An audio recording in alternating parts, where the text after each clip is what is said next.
Hi, I'm Marshall. I'm the owner of Going Gear, and I'm here to show you a couple new versions of a knife that I showed you before that I really like myself and that I carried for a while, the Zero Tolerance 0566 designed by Rick Hinderer.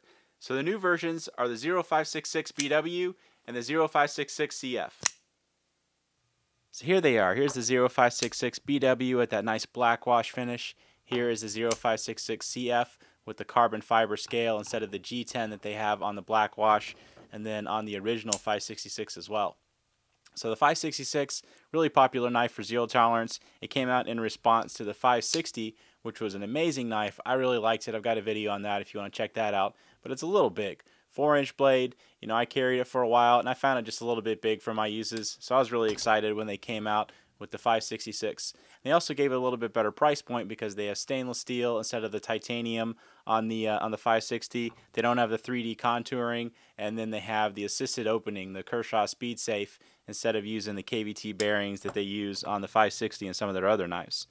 So really popular knife, good price point, really nice, great ergonomics, good design, and they decided to come out with a couple new versions of it. So we've got the black wash version and the carbon fiber version.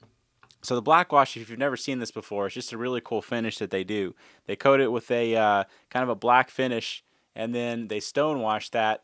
So it's kind of nice because when you get some wear on this, it actually looks better. So you already have a pretty cool kind of worn finish on there, and getting wear on there, you know, you don't notice a little bit of a nick or scratch or anything like that in the finish. It just adds to the look of it. So that's a pretty cool finish that they have on a lot of the zero tolerance and the Kershaw models now.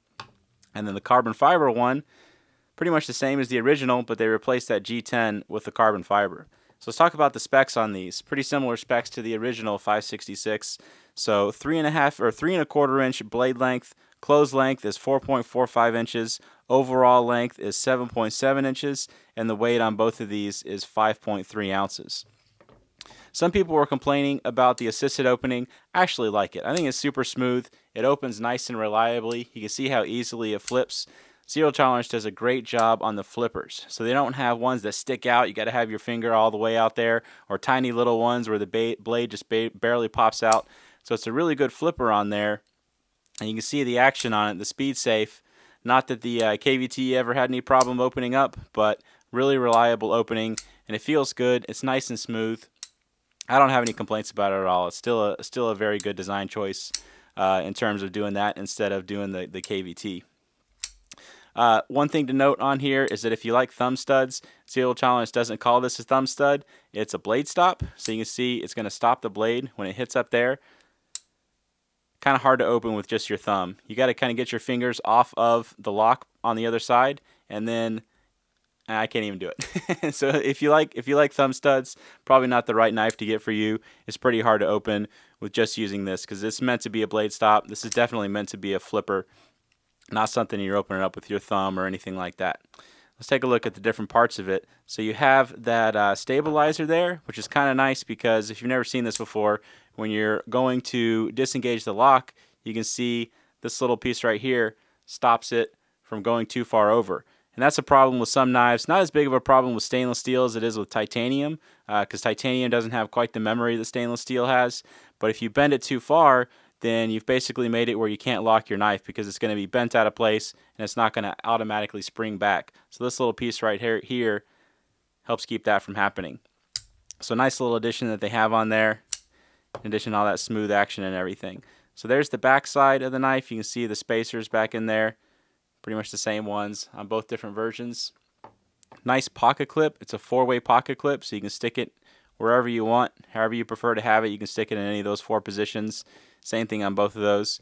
Pretty much the same hardware and everything. It's just the cosmetic stuff that you're going to see different between the two. Zoom in just a little bit just so you can see different parts of it and everything. There's that clip. Nice sturdy pocket clip. Zero Tolerance does a good job with theirs. And as always, there's all kinds of aftermarket stuff you can do to these, different scales and different pocket clips and stuff like that if you want to customize your knife for any reason. Let's take a look a little bit up close. We'll close it up just so you can see what it looks like up close. Closed up. All right, let's talk about the ergonomics on these things. Really good ergonomics on them. I really like the way that they feel in the hand. Nice and comfortable. I think I've said this in every knife video I've done so far, They do a good job on the jimping, which of course they did because they did the same thing on the original 566. I've seen a lot of companies get this wrong, and the videos that I've done so far have been knives that I actually use, actually like, and I actually carry. So I don't really have any major complaints about any of these. One thing that I will say that I've seen on a lot of other knives is they make super aggressive jimping where it just shreds your thumb when you're actually using it and, you know, messing with the thing all day long, using it in the yard or anything like that. You don't want to cut in the skin on your thumb. That's no fun. And some other guys will do it where it's not aggressive enough. So you put your thumb on there and it just slides all over the place. Just not a very good ergonomic feeling. Doesn't feel all that great when you're actually using it. So Zero Tolerance does a good job of making it where you stick your thumb on there, give it a little bit of pressure. It's not going to move around. It's not going to slide all over the place. And it's also not going to shred your thumb. So good job on the jimping. And actually have it where it goes a decent way up there. So it's not like you're hitting that point if you're holding it in kind of your natural holding position. Okay, so there you go. Pretty much the same knives as the original 566. Some nice differences if you want to get a little bit different look than the original one with that finish on there. You've got the black wash, you got the carbon fiber, a couple of new options that you have with that Zero Tolerance 566. So we have these for sale at goinggear.com. If you like them, you can buy them from us there. And if you like the video, please subscribe. I'm doing a lot more knife videos. I do a lot of flashlight and other gear videos. If you have any questions or comments, you can reach me in the comments or any of my guys at goinggear.com. And that's it. Thanks for watching.